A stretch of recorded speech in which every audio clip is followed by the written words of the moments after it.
I wanted to take a moment and explain how I'm approaching Raspberry Pi projects on my channel.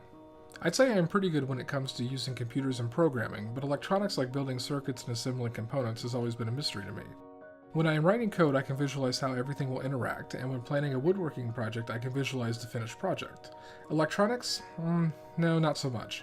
I've tried to get it and haven't yet, but I'm going to keep trying. Back to the Raspberry Pi. These are amazing little computers that can do very cool things like controlling robots or used as retro gaming consoles. I've been wanting to get involved with these little guys since they came out a few years ago. Now that I'm doing videos, it's the perfect time to dive in and start exploring what the Raspberry Pi is capable of.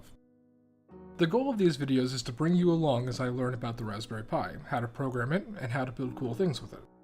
Along the way, I'll be figuring out how to use a breadboard, build circuits, control items from the Pi, and how to write the programs to make it all work.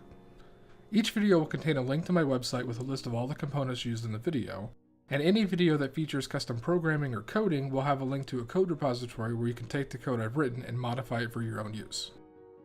The first couple of videos in this series have already been released and will get you from unboxing the Raspberry Pi to post-operating system install.